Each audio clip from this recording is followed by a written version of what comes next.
बहुत सारी बातें थे, लेकिन फिर भी घर के लोगों ने भी हमको नहीं बोला कि आपको बाइबल ट्रेनिंग के लिए जाओ। मन में विचार आया, किसी दोस्तदार ने हमें बताया तो उसका सुनकर मन में विचार आया, प्रार्थना करने लगे। क्योंकि पहले से चर्च में तो जाते थे, पीछे बैठना हमारा काम था, इससे ज्यादा कुछ भी नहीं। लेकिन उसके बाद में हमने निर्णय लिया और हम एथनिक मिनिस्ट्री में वचन सीखने के लिए, प्रभु की सेवकाई के लिए हम चले गए।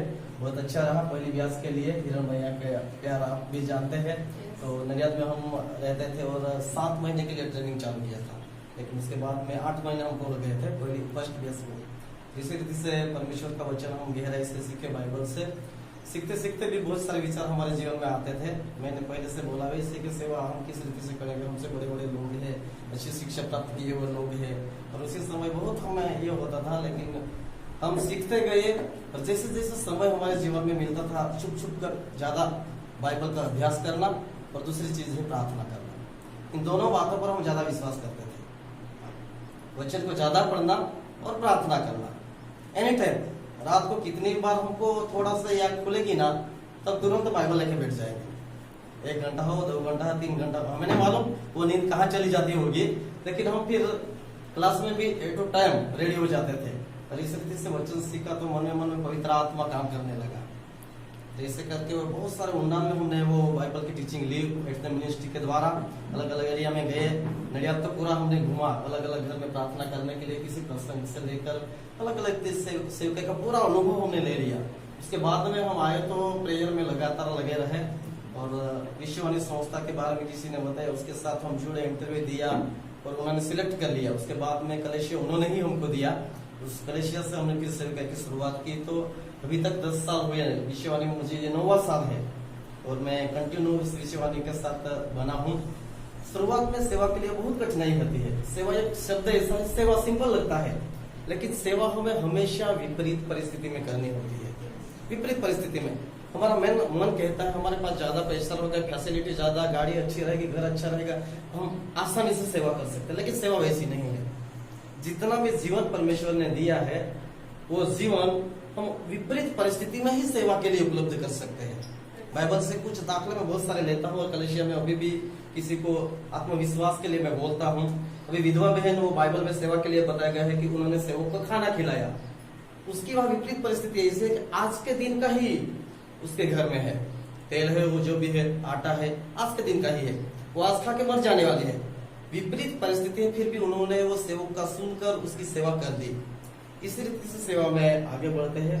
और पहले हमको लगता था कि हम बहुत छोटे हैं, लेकिन जब जब सेवा में 1-1 साल गुजरता जाता है तो परमेश्वर धूल से उठाकर हमें चट्टान पर खड़ा करने वाला परमेश्वर है। बहुत बड़ा परमेश्वर है, उसको हम समझ नहीं सकते, लेकिन थोड़ा भी समझ गए ना, बहुत बड़ी बात है। हालेलुया।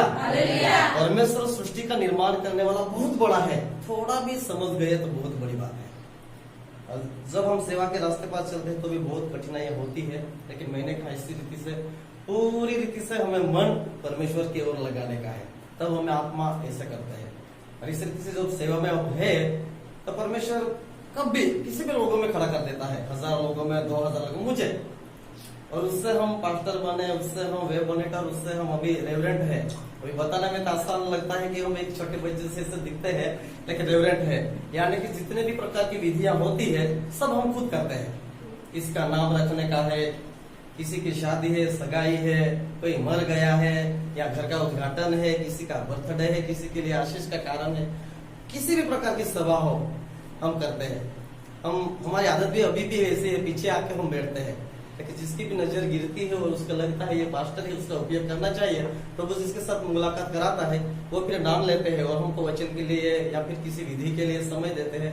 अपने आप आनंद मिलता है और आंखों से आंसू भी निकल आते हैं कि परमेश्वर कहाँ, हम कहाँ, एक धूल में रहने वाले, लेकिन परमेश्वर वहां से उठाकर हमें चट्टान पर खड़ा करता है। लेकिन ये तब होता है जब उसके साथ हम रिलेशन में बने रहते हैं। तब ऐसे हम सोचेंगे और फिर दुनिया की तरफ निकल जाएंगे तो नहीं होगा।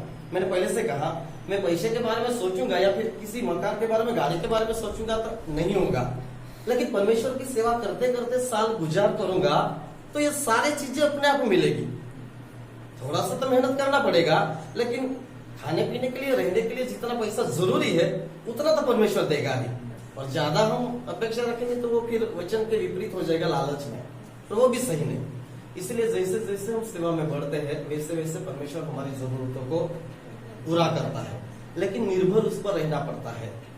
मैंने कहा बाइबल की शिक्षा और प्रार्थना, उसके साथ साथ उसके ऊपर निर्भर रहकर बड़ा विश्वास रखना पड़ता है।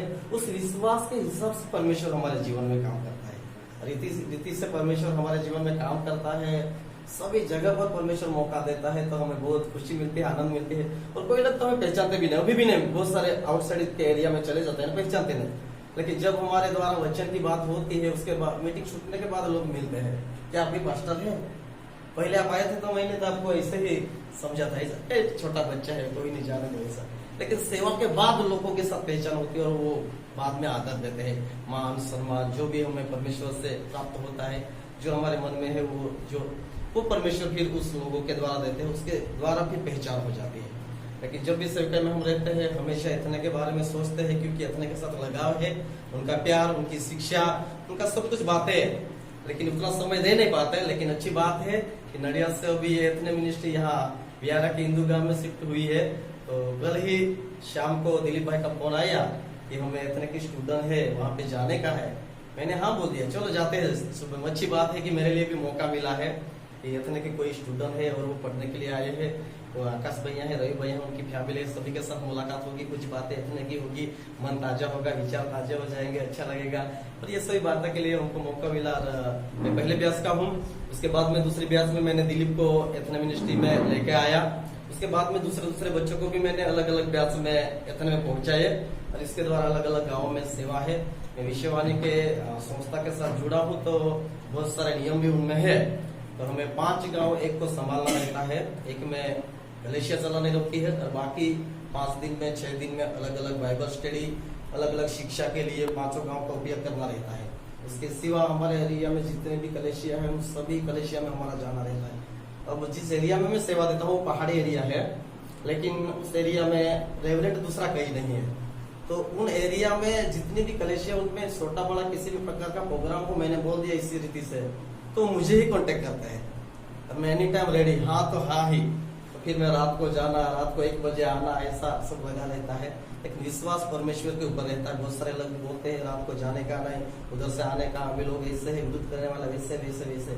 लेकिन जिस दिन विश्वास को हम गिरा देंगे, उस दिन से फिर हम गिरे हुए जैसे ही काम करेंगे।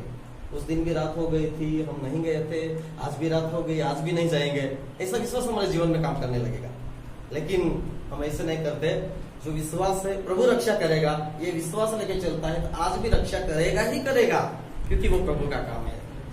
इसी रीति से हमारी बहुत बड़ी सेवा चल रही है। अभी हम महाराष्ट्र के बॉर्डर पर है, साकरी और धुले के डिस्ट्रिक्ट एरिया में, वहाँ पे सेवा करते हैं। कंटिन्यू 60 लोग 70 लोग ऐसे कलेक्शन में बैठते हैं डेली। और प्रार्थना के लिए भी चर्च भवन खुला रखा जाता है हर दिन। जिसको भी प्रार्थना करने का है वहाँ पे आते हैं, प्रार्थना करते हैं, चले जाते हैं। कुछ प्रेयर ग्रुप है, इस रीति से भी वो प्रार्थना चलती है, सेवा चलती है।